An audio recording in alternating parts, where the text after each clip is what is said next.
This week's episode of Still Untitled is made possible with support from the Rochester Institute of Technology. Faculty and students there recently built a robot fish.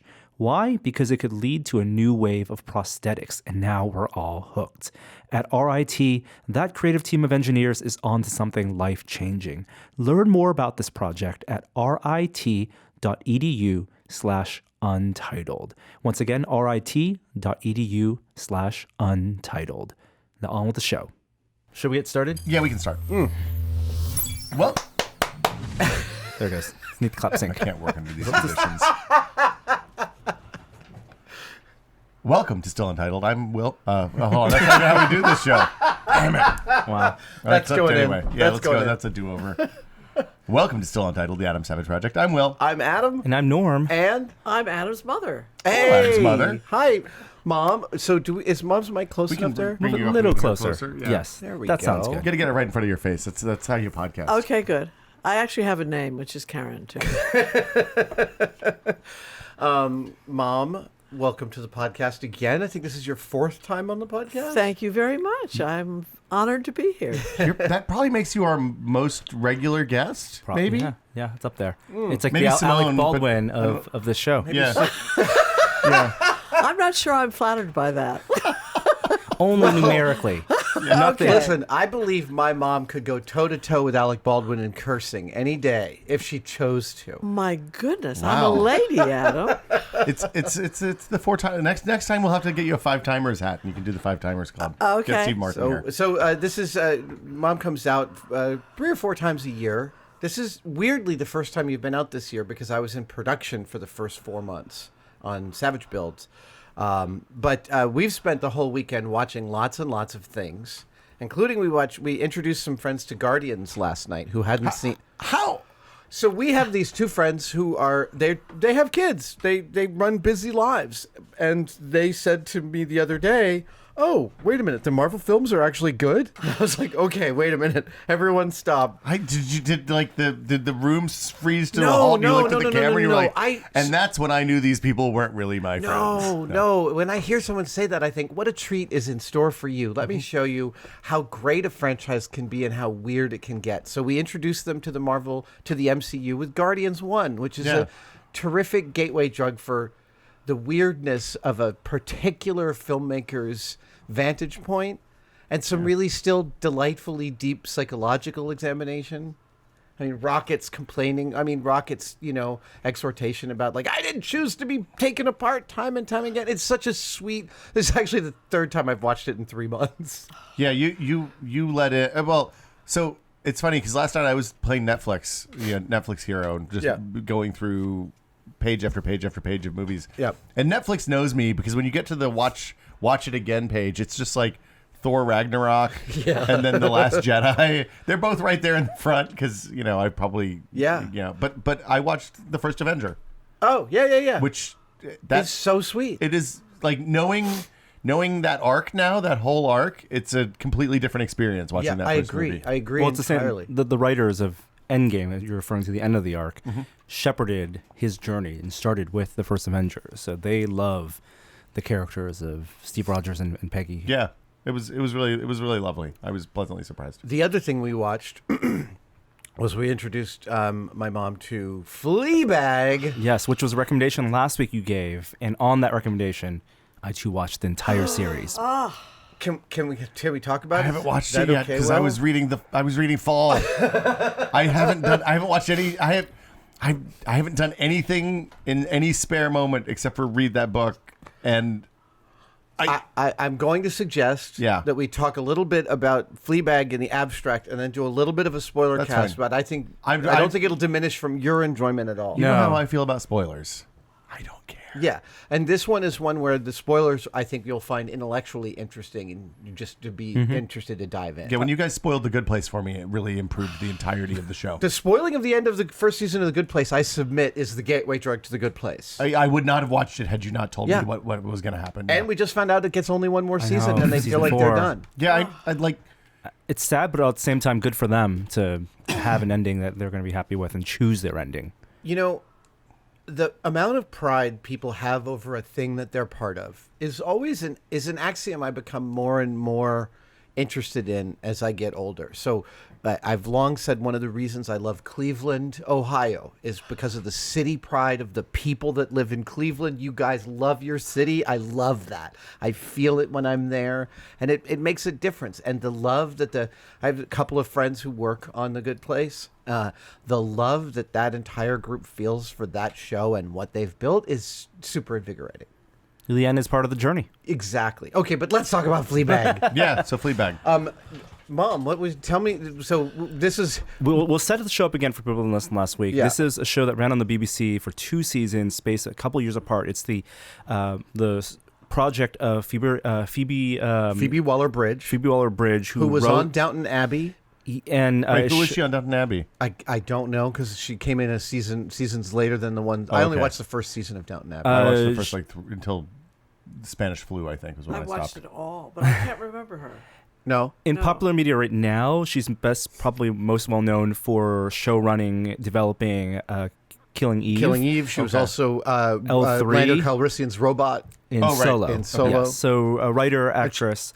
And the one doing the punch-up on the new Bond film. Yes.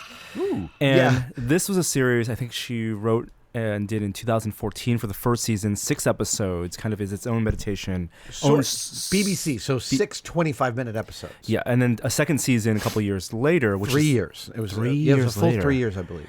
And then now it's on Amazon Prime, so for us in the States, we can binge it. Okay. I think that sets it up enough for the nuts and bolts. So, and so, I having watched now the entire series 2.5 times, we decided to...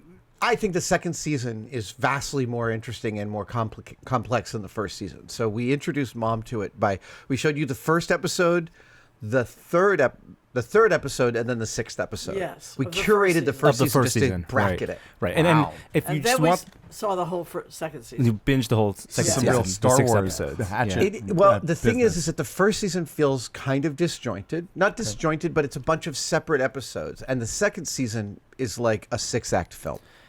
Well, I would say the first Hold season on. is as well in terms of what she was aiming to do, because it starts off the hook is simply, a woman who has a kind of a messy love life and has a messed up family, and it's very Right. funny off the bat, and the scenarios that she gets put in are kind of traditional modern situational comedy scenarios, but the twist is that she does the fourth wall breaking. Yeah. And what I think ties the first season together is a slow burn reveal of the angst that she has, which is revealed in the final episode. I don't know if we don't want to spoil that part yet. Right. And that slow, like those flashbacks come and place themselves the way chronologically. that first season plays the flashback game is really fascinating. I would like to say that it starts very harshly. Yeah. I mean, the very first episode is a little bit much to take. One of my friends said she watched that and then just stopped. Yeah, I will say that the very first opening scene is a scene of her having sex with a man while talking to the camera about the sex, and it goes very far very quickly. Wow. Yes. It's a little harsh. And interestingly enough, at least in my point of view, the whole first season, she's a little harsher. In the second season, her humanity comes out more. And she's more vulnerable, and she's more loving, and she's much more human. The first one is sort of a series of jokes in some ways, whereas the second one, you get to like her much more. Is this a reaction? Was this made when Girls was still was this the British reaction to Girls? Oh, it's interesting. You know what I think? I have a theory about what the first season is. The guiding light of the first season might actually be Mike Leigh's film Naked, starring David Thewlis, which I don't know if you've even ever No. seen. Mike Leigh is an amazing British filmmaker, famous for making early films like Grown Ups and Abigail's Party, very working class British movies where tiny things happen, but they're really transcendent. Then he went on to make Hocus Pocus and Secrets and Lies and a bunch of more notable films. He got a lot more attention later in his career. One of my favorite filmmakers. And Naked is a kind of an evening-long traipse through London from this really messed up main character played by David Thewlis. And he's remarkably intelligent. He is degenerate. He is, he's a very complex figure, and the first season of Fleabag feels like that film to me. You mentioned girls, and the other thing that comes to mind is in the modern day, a lot of comedians and writers create these series that are born of themselves, right? Like Lena Dunham for Girls, Aziz Ansari for Master of None. And this, while it shares that in that she is the sole writer and she stars in it, I don't think it's representative of her. And I do think it's an exercise of her telling a story that has a point. And watching it, it was hard in the first couple episodes. Is this what Phoebe Waller-Bridge is like? Is this kind of like... Right.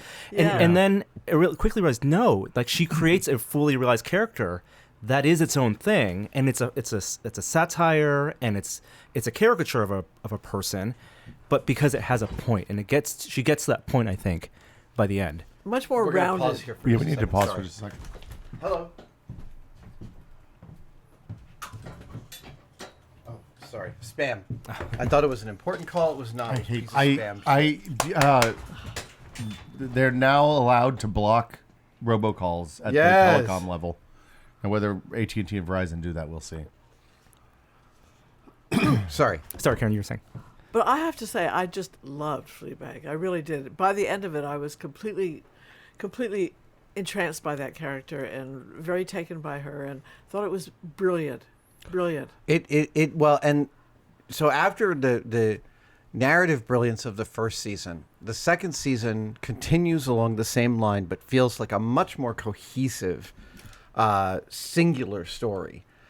And it opens in so now we're going to go full spoiler. I think we have to. Yeah. And I think it's more, actually it's more for us. Right. Because I want to get these out. So the thoughts main, out. well, I think one of the main narrative conceits of the show is that she's talking to the camera a la Frank Underwood in House of Cards. Yes. Yeah. She's Okay. always turning to you and giving you perspective on what's happening in the frame, filling you in on everything. Giving her an internal monologue kind of situation, or And not just the voice, the expressions. Okay. You Except are brought in as a confidant. You like her where you don't like Frank Underwood. No. Oh yeah, no, Yeah. this is very true. And she's Yeah. like, she goes, and she has a startling amount of self-awareness, right? Yes. Just very, very self-aware, even to her own proclivities and her own venality.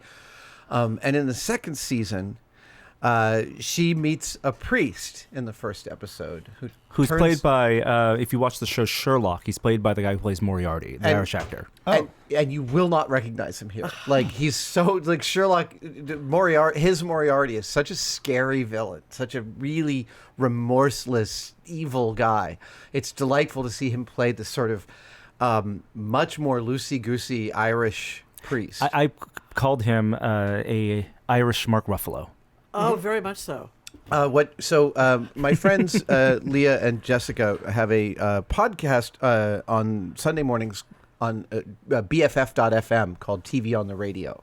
oh, that sounds great. And Very it's good name. wonderful. You should listen to it every Sunday morning at 10 a.m. from 10 to 11 on BFF.FM. And this last weekend, they had my wife Julia on the show to talk about Fleabag. And Julia said the priest is as if Michael Keaton and Mark Ruffalo had a hot younger brother. There you go. Yeah. Yes. And that is exactly it. One of the things I'd like to say, too, is that in the first season, all of the men are awful. I mean, they're really unpleasant people. The brother-in-law is unpleasant. Her boyfriends are unpleasant. Yeah. And then we come to the priest, who we all fall in love with. Right. You know, and it's a totally different, then you see a very different woman in relationship to a very different kind of man. Indeed. And the priest, if you follow anything to do with this show on Twitter, he's regularly known as the hot priest on Twitter. Okay. He is he's an Irish priest. He's there to marry Phoebe Waller-Bridge's father to her godmother, who played he by shacked up Olivia- with after her mom died. Olivia Colman. Olivia Colman doing an incredible turn, whose character throughout 2 whole seasons of the show never says a single thing that's not shitty. Yeah, she is maybe it's the single best creation of the show because it's the shade that she, the nastiness. Every word of every sentence of hers is dripping with her disdain for all other humans. Wow. One of my favorite moments is when she before an evening where their family's all getting together, she takes Fleabag aside and says, "Dear, are you going to make one of your scenes tonight? Because I'd just like to be prepared." Right.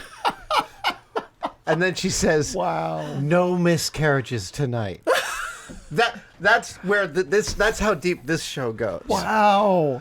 So I know we're going to go into spoilers, and I want to say the one thing before we go into spoilers. I think what you alluded to last week, because you really hyped it up for us by saying what the second season does with the Narrative. the narrative tool of breaking the fourth wall, which is not just talking to the camera, but glancing at the camera, giving you looks, like very fast within conversations, 4 or 5 times. You might get and at different angles too. In the same wonderful way that Kevin Spacey was doing in the early seasons, where it was like, I'm looking here, different camera shot. I'm always there for you. It's not you're saved by the bell. The scene freezes and Zach Morris looks at the You're camera. probably wondering how I got here. And when I heard you talk about like this, what the second season potentially does, it made me didn't think about House of Cards, because House of Cards, as the season went on, their big rule-breaking thing was then they brought Claire Underwood into it, and then she got to break the fourth wall. And it's like, okay, are they going to do something like that? And I think this transcends that, because it deconstructs that breaking of the fourth wall without dismantling it. Indeed. So there's a point I think it's the 3rd episode of the 2nd season. She has now met the priest. She is now smitten.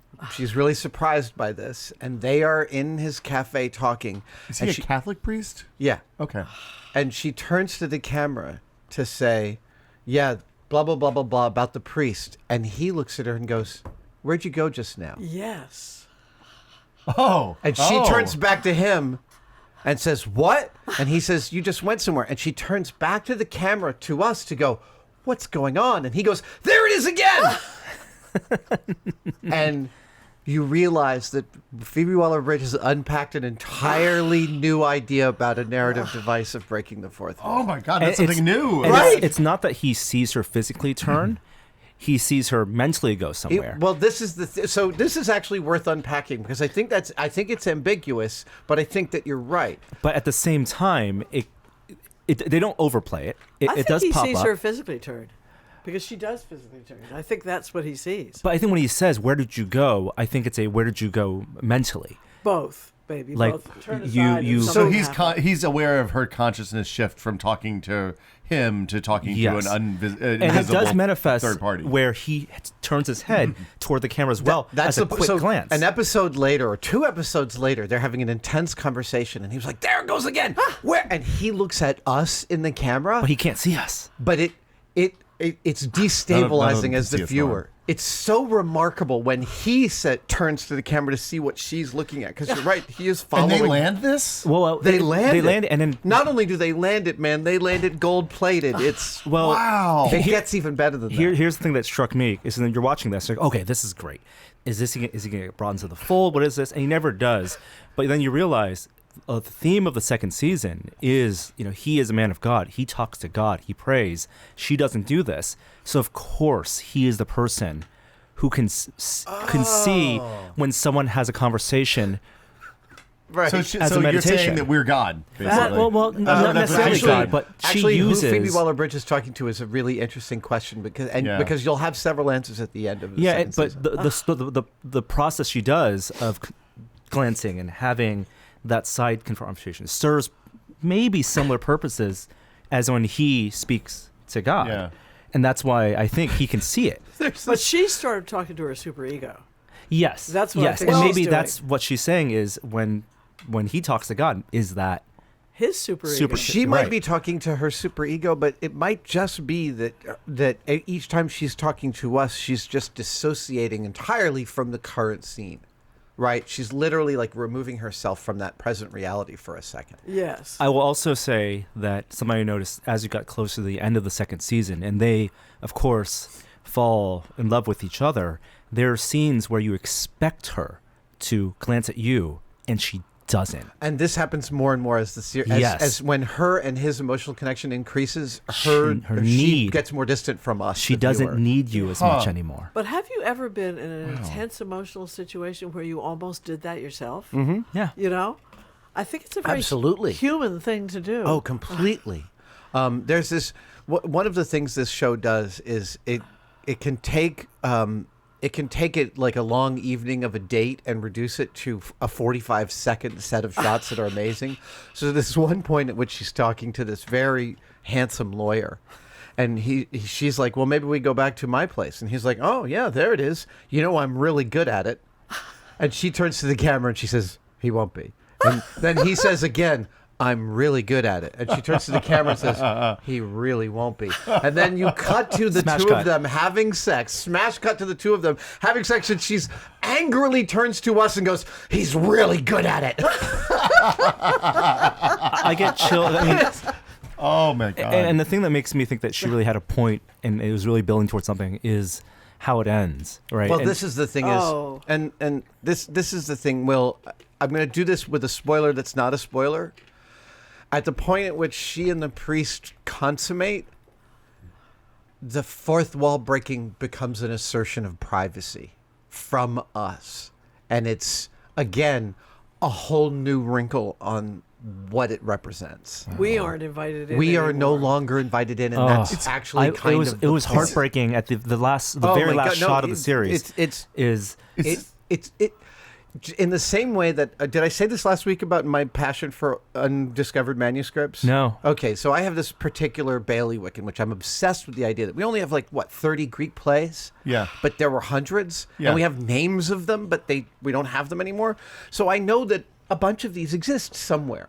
Mislabeled, palimpsest somewhere in the basements of moldy libraries. So there's a whole other genre aside from drama and comedy that we just don't know about. Right, and I'm fascinated by that. And I'm also fascinated when someone takes a narrative device that seems like you know it really well and it's been raked over so many times in the culture, and in this case unpacks an entirely new emotional storytelling frame to utilize it for.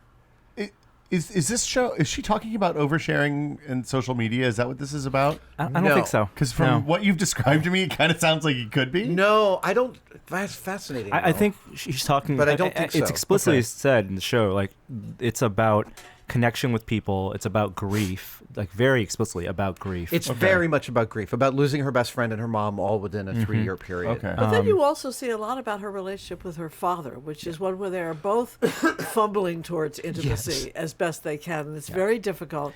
And he's very closed. And she's always sort of hoping to open him up a little bit. And in fact, in the end, she does. She does. And he also her. There's this great bit in the opening episode where she rings his doorbell at 2 a.m. And he's like, what? And she's like, well, I'm just worried that I'm a broken, venal, selfish, depraved, helpless woman. There's this long pause. And he goes, well, you get that from your mother. But it comes back. That's the funny thing, and it comes back in a way that is poignant in the last episode. Across the 2 seasons, the show has a huge number of call forwards and callbacks that, upon multiple viewings, reward a deeper understanding of the narrative. That I think it's on Amazon Prime. Yeah, it is. Well, in fact, the handing of the statue around too is very, very powerful. Yes. So there's a statue that visits many, many times in the show. It's just a great narrative. Everyone in this show is amazing. Everybody, the woman that plays the sister, the priest, Phoebe Waller-Bridge, her dad, Olivia Colman. There's nothing but brilliance in this show. With 16, 25-minute episodes, there's no room. 12 25-minute episodes. You can watch the whole thing on a Sunday. Yeah, well, you can. I have a kid. I spent all day in a kiddie pool yesterday. Lucky you. I'm thinking of putting one in my house today. Yeah, it's not a bad idea. They have them at Target. They're $20. I highly recommend it. So that's a spoiler cast for Fleabag. Go, really, please watch it. It will. It's a remarkable piece of storytelling. I'll go watch it. I should finish fall in another 2 or 3 days. I also want to give a recommendation for Chernobyl. It is next on my list. I've never heard of this before. What is it, Norm? Nobody said anything about it in the last 3 or 4 weeks. It is constantly in all social media. It is horrifying.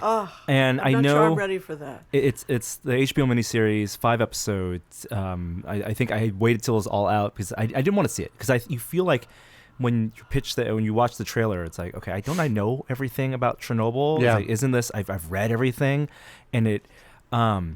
The drama, it's a dramatization. So a lot of scientific concept, their portrayal of not only what actually happened is really over dramatized, especially the what happens when you get exposed to radiation, the timelines of stuff. A lot of stuff is written for screen. Right, it's absolutely compressed. Compressed and just not true because people are freaking out right now. Like people are freaking out about nuclear power plants, and honestly, there really at this point really isn't as much a need to be. Especially modern design. Like that was a flawed. Like that reactor was a flawed design from the beginning. Yeah, it really was. Yes, but the creator of the show, the writer of the show, has come out and said, "This is not Chernobyl's just the setting. The show is about politics and people and bureaucracy, and it's really about the failings of those social constructs." Well, so I will tell you that we had the friends who we showed to Guardians of the Galaxy last night lived in Russia for a couple of years before the wall came down. Mm-hmm. And they were there around that time and said every detail is 100% right. All the aesthetic details about what Russia was like, what the people were like, the clothing, the housing, the objects, the stores, like every last detail is so correct it blew them away. How the refinement of and the show has setting. a great sense of urgency. It starts off with the accident, and it feels like there's a ticking clock because this how do you contain it? And historically it's contained. Like people can visit Chernobyl now. They got the sarcophagus over it, but in that as you're watching it, you're like, how did this happen? Right. And you see the failings of the institutions, and especially of the Soviet how people operated back then. Right. There are scenes where... May I just say, though, as we're sitting here watching the world as we know it implode... It is very, very topical. It's like rubbing it in. It's even scarier. I totally agree. But I mean, it's instructive to see people making what feel like good decisions in the moment. No, they were bad decisions. Well, they were self-serving decisions. So they were... I read the books written by Western journalists, which is not what this is based on. This is based on works by Russian. I'm not sure what the origins are. It seemed like the people on the ground were making good decisions. Like the people that were actually going into the reactor and doing the things to make it less bad. They're good but actors. The people, yes. the management of the plant on up were making terrible decisions. And some of those managers are in the room. There are scenes. I mean, not spoiled, but there are scenes where, again, the hierarchy of the bureaucracy, people would come down higher up and higher up to Gorbachev, and people would, as their bosses would come, they go, "Here's the situation, and here's a list of the people I think are responsible," and they pass the buck. Oh wow! And that is the scariest part, more so than any of the nuclear radiation or anything. It's how quickly people, in the moment of crisis, look to blame and look to avert blame on themselves.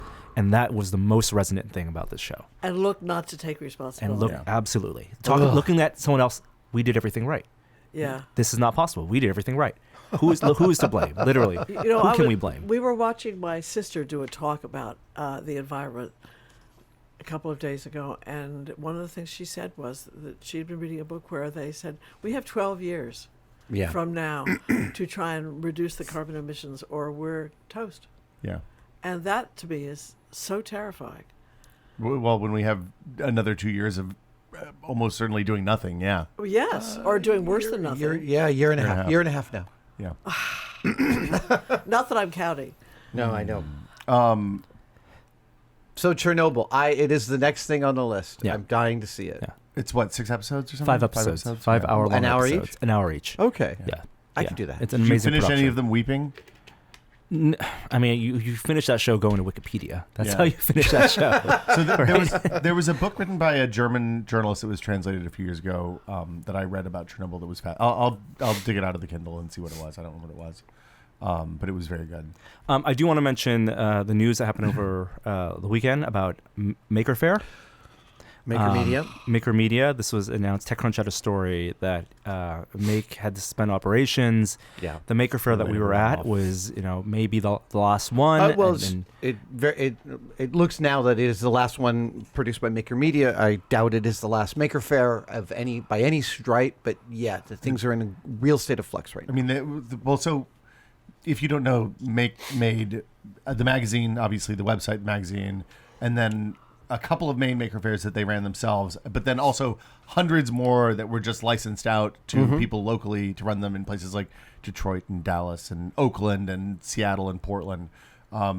Presumably those smaller ones are still okay, but they have to continue the business in order to be able to continue licensing those out, or those people have to change the names and figure out signage and stuff. Yeah, like that. it's very sad. I know that Del Darty has been like trying to bail that ship out for a little while, and I'm very sad. I know that those guys, they had to lay off 25 staff members. On That's, Friday. I mean, I've been trying to process it the whole weekend, and it goes back and forth between thinking about what Maker Faire meant to me and tested and all of us to the, trying to problem solve like what happened, and the problem solving part I realize is pointless. Like it's true. The what happened is, but yes. What can we do moving forward? Yeah, that's still the question to really answer. I mean, for me, we went to the Maker Faire. I had been to Maker Faire before, but when you and I went in 2010, like 2 months after we started Tested, and we saw the ray gun Gothic spaceship, and we saw all these incredible things. We were able to go in and look at them closely and talk to the people who made them in a way that I hadn't as an attendee of Maker Faire before. Was kind of one of the moments for me that was like, oh, this is what this site should be. Yeah. We shouldn't be reviewing phones. Phones are going to be boring in 5 years. And we were right about that. But this stuff, and from going to Maker Faire, it opened up things like drones and 3D printing and laser cutters and all of these emerging technologies that are the robotic stuff that you're you guys describing do. Precisely what Maker Faire was built to do and what it did so well, which is it widened the horizons of everyone who walked in. Yeah. And even though, after 10 years, we might not get, for a year or two, something like a Bay Area Maker Faire, the world is different now. And the world is better for what those guys did. And there are organizations that maybe can't fill that void, but it's a bigger shared community of makers. And there are places that you can look to. And one of those places will be next weekend. I will be in Chattanooga, Tennessee, at the Nation of Makers convention at NomCon, and I guarantee you this will be one of the main topics of discussion, is how do we move forward and how do we make sure that we continue to support a robust maker community with lots of outlets for building low threshold to entry and getting like I say, a generation of digital natives using these tools. Well, I mean, one of the things, like, all hope is not lost. Nope. Dale has said he's trying to figure all out hope a way is to not lost. keep it going. I mean, for people who look forward to Maker Faire every year for the things they love about Maker Faire, I would say there are a lot of events and meetups that happen throughout the year that fill that hit those points. People who get together in robotics clubs and things like robo games and combots and barbots. Like, you can find events, find your people. Maker Faire is a great place to.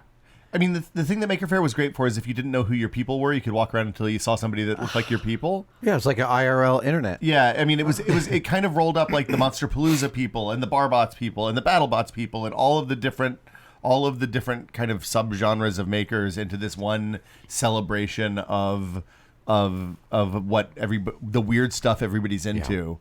Yeah. And put them all together so that, like, spectators could come in and see and be like, oh man, I never realized, but maybe I really am into X, Y, or Z. Yeah. A sad weekend. Yeah. Still processing it. Exactly. Yeah. And the more we know, the more we'll talk about it in this space, because we will have some more information hopefully soon, and places in which people can go find these things. It's, again, all hope is not lost, and I do not feel hopeless at all. I'm very sad about this current development, but I don't think that it is a harbinger of like the end of making or any such thing. Yeah. I think that's a reasonable place to wrap this up today. Yes, we'd love to. I mean, as people are sharing online on Twitter what things like Maker Faire and what 10 years of Maker Faire meant to them, we'd love to hear your favorite memories. We really would. That would in be comments. Wonderful. Tweeted us. I mean, Make was around almost 20 years, right? Yeah, I mean, not just the event, absolutely, the magazine and all its iterations. The first time Make magazine showed up, I was like, holy shit, they looked right into my brain and made a magazine that I've always wanted. Oh. That literally was the first thought I had. I was at Maximum PC, knew no one over there at that point, and I was like, this is the best thing I've ever seen. They have a matte cover. That's awesome. I think I started writing the first article. I think my first article's in issue 4 or something like that. I think I started writing it right as I saw issue 1. I was like, oh my God. So somebody brought it into the office and was like, you've got to see this magazine. It's really weird. I was like, this is exceptional. Please keep making this. Speaking of exceptional making content, Norm, what's up on the site this week? Our trip to What a Workshop like a year ago. Yes. We have that series still running on the site, the short film that we made, the making of that series. And additionally, on Netflix this past weekend premiered the movie I Am Mother. And the robot starring our suit. friend Luke Hawker as the Yes. robot. There's a person that's a robot suit that's not CG? Yep. Yeah. So there's a video they that's had to going to be on bolt the him site. into it every morning for weeks. How do you pee? Non-trivial. Watch that video on testing.com. Hey, there's something else. Is anything happening on Friday this week? Anything important? Let's see. Wait a minute. Something we probably should have led with this one because it's kind of a big one. Also, next week we need to talk about Remars because I just got back from Bezos' conference, Remars in Las Vegas. Oh, okay. The public-facing, larger version of Mars conference that I talked about. It's like the moon is part of that, as I understand it. Is right? Yeah. Yes. Yeah. So yes, Friday night on Discovery Channel at 10 p.m. after BattleBots airs my brand new show, Savage Builds. And the first episode, we made a working prototype of Iron Man's armor, 3D printed out of titanium. And Can't wait. You're just going to have to watch. I'm looking at it right now. It's very cool. Oh, yeah, it's right. Yeah, it's right over there. I've been watching it the whole time. It's stupendous. Thanks for being on the podcast, Mom. It was a great pleasure. Thank you for inviting me. I'm always happy to be here. I will say at BookCon a couple Sundays ago in New York, Mom sat next to me in the autograph line, and several fans asked her for autographs. Nice. I was just about to say, actually, that it was fascinating sitting next to him in the autograph line. And when you're talking about how much Make Magazine meant, a lot of people, almost everybody talked about how much Mythbusters meant to them. And it was very touching. Every single person had something nice to say about it or something. One woman said, all 4 of my children are scientists because of Mythbusters. I said, one day I will call upon my army. Yeah. It's coming soon, it turns out. Exactly. So I think you should take over Make Magazine. All right, sure. I don't think that that's necessarily the right call, but I appreciate that. Okay. Vote of confidence, Yes. Mom. Okay. I love you. I love you. See you all next week. Bye, guys. Bye.